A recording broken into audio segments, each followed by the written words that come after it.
Okay, so how many people here are students? Let's see if I can see. We're hearing about a lot of really dangerous stuff happening tonight, right? There's a lot of really bad stuff going on, and guess what? We're the people who are going to be inheriting all of that, and I'm a little bit worried. Being a student is a little bit dangerous today, especially on campus. When we're talking about on-campus sexual assault, we're looking at 4,000 of those happening per year. Okay, that's 1 in 33 ASU women and 1 in 200 ASU men experiencing sexual assault every year. There are more than 33 ASU women in this room, and I bet most of us know more than 200 men.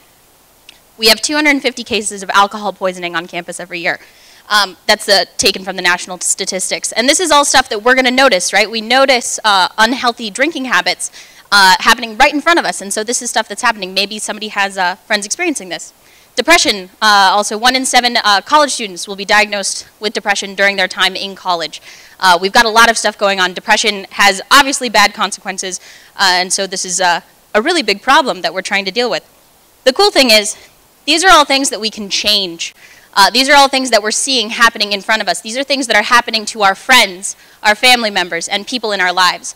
So when we're looking at things like sexual assault, we want to talk about why that happens. We want to look at where that's happening. The cool thing is, well, if sexual assault can be cool, it's not happening in the bushes, right? It's not like a guy jumping out wearing a mask in the bushes. It's happening at parties. It's happening in dorm rooms. It's happening to our friends.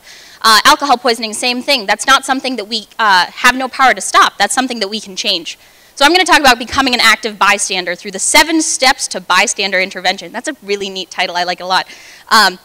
So this is going to be really easy. We're going to talk about how we can recognize these things that are happening in front of us and then changing them so that they don't happen anymore.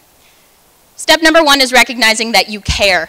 Recognizing that things are happening that you want to change. You're at a party, you see something happening, you recognize this is not something that I want to happen, right? I care about this person. And so that's the very first step to recognizing that you want to make a difference.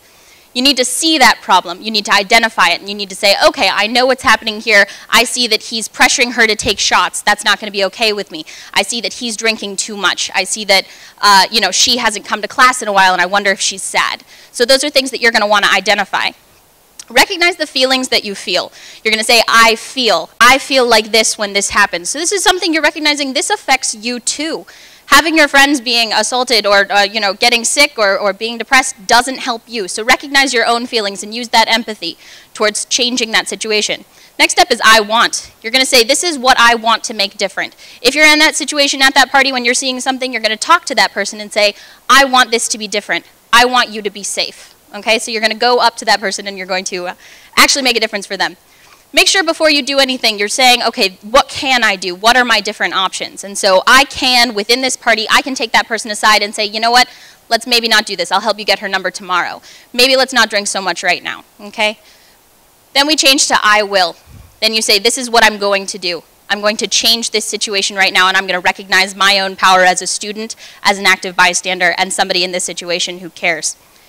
The biggest thing to keep in mind for this entire thing is to come from a position of, I'm doing this because I care about you. Frame this in terms so that when you're dealing with your friends don't have anything. You're just saying, I care about you. I want to make this different. There's a lot of different ways that this can look at the end.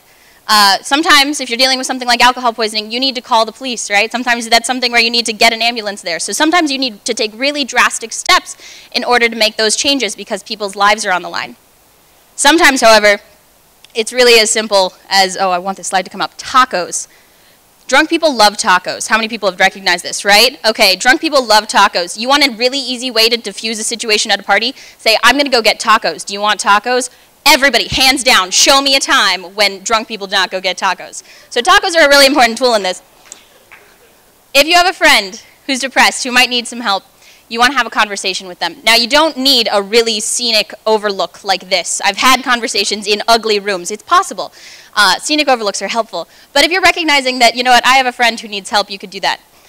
Sometimes you're going to recognize, especially when you get to that I can step, that you really can't do anything, that there isn't anything that you can change. So sometimes you're going to do nothing at all. However, the more important times and the more empowering times for you are when you do everything you can. And we need to recognize that these are really important problems happening right in front of us. And so it's our job to do everything we can to change them because we have the power to make all these terrible things that we've been hearing about we have the power to make those go away. On this slide, I put up some resources. The most important one is asu.edu/wellness. They've got directions to all these. And then my favorite is Filiberto's Tempe, which is where you can go get those tacos. So thank you guys so much.